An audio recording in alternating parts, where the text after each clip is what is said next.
Alors, il y a plusieurs choses. Déjà, je voulais m'attaquer à un nouveau personnage et quitter ma zone de confort, arriver à être cohérent avec une adolescente de 14 ans.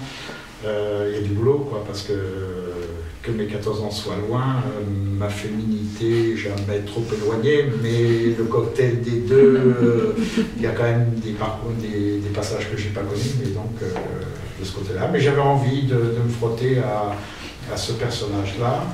Et puis, je me suis dit, tiens, et toi, si tu écrivais un roman de montagne? Et puis, pour corser le tout, sans la montagne, histoire de parce que je ne suis pas un montagnard, bon, même si je me suis fait vite rattraper par la montagne, parce qu'elle est là quand même, et on le voit sur la couverture, mais elle est là à différents moments, avec des passages vraiment encordés. J'avais envie d'aborder aussi le roman, ça c'est encore une des intentions que j'avais, sous la forme du conte, avec ses ingrédients, c'est-à-dire que j'ai ma princesse. Hein, j'ai ma princesse, c'est Lucie. J'ai la mère de la princesse, hein, c'est Sophie. Et puis il fallait un ogre. Il fallait un ogre, quoi. C'est Pouchkaryov, quoi. C'est rien que le nom, ça lui fait peur.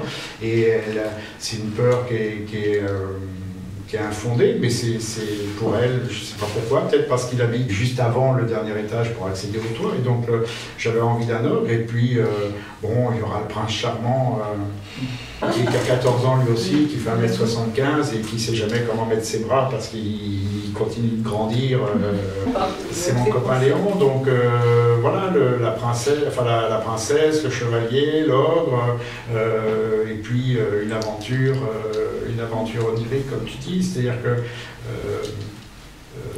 tout le début, alors c'est vrai que souvent... Elle rêve tout le temps, hein, de toute façon. Hein. Oui, mais c'est le propre aussi des enfants solitaires, c'est-à-dire que l'enfant solitaire, il s'invente des amis, ça va être les pluches ou les poupées ou les soldats avec qui il joue, les petits bonhommes que je sortais tous les soirs, du placard et que je faisais vivre. Ils étaient aussi vivants et présents que les gens que j'avais rencontrés dans la journée, d'une certaine façon. C'est-à-dire que quand on est dans cette passion ou cette chose qui nous anime, qui nous transporte, la frontière entre le réel et l'irréel, elle est ténue, quoi.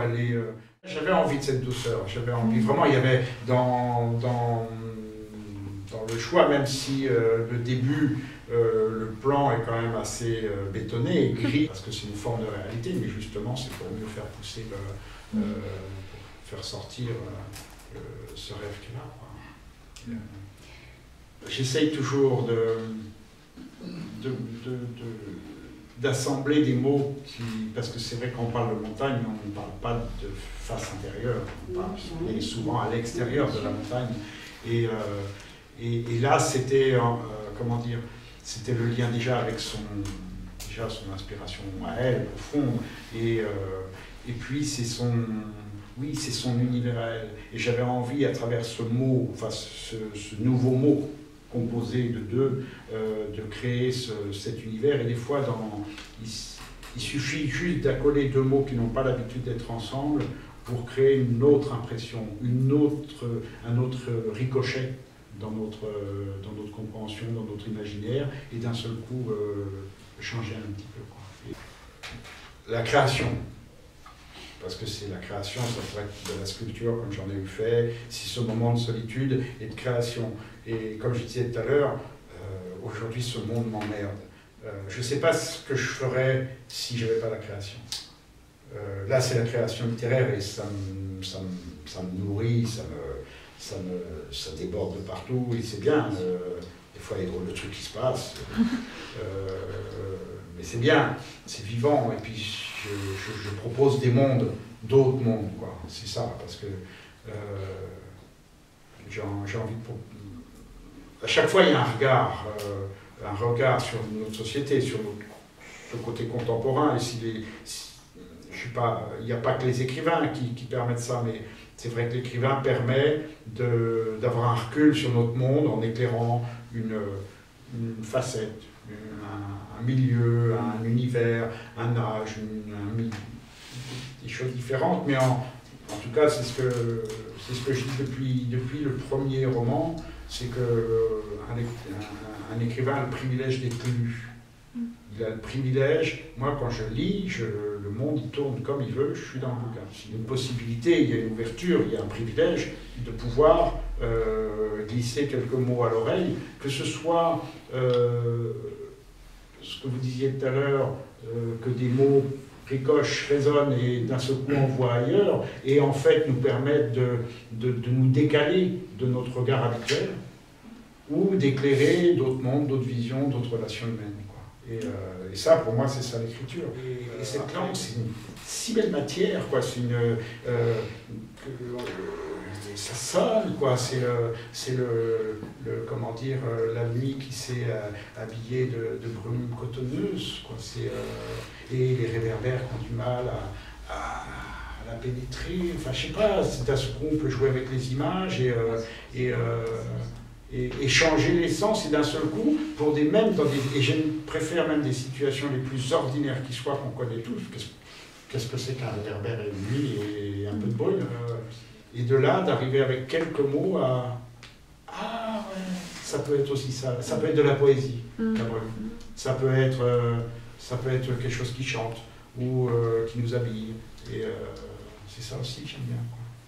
Je crois qu'on en a tous besoin de ça. Et puis si on a envie de lire les informations, il y a le journal ou autre, enfin il y a tous les médias qui sont là, enfin des histoires crues, bien formatées. Le roman, pour moi c'est ça, c'est aussi ouvrir une fenêtre. Après, chacun va voir le paysage qu'il peut ou qu'il veut ou qui est disponible à ce moment-là pour lui. Mais une poésie qui emmène dans un imaginaire et une réflexion, un effet miroir, c'est un peu tout ça pour moi, l'écriture. Et c'est ce que j'essaye de proposer, et je m'y attelle, parce que derrière chaque histoire, il y a aussi une intention humaine, une proposition humaine d'ouverture à l'autre. Ça, c'est quelque chose qui me poursuit, et j'espère que je poursuis, je ne sais pas qui poursuit l'autre, mais en tout cas, on marche ensemble. Il y en a un qui dépasse l'autre, mais bon, on se rattrape.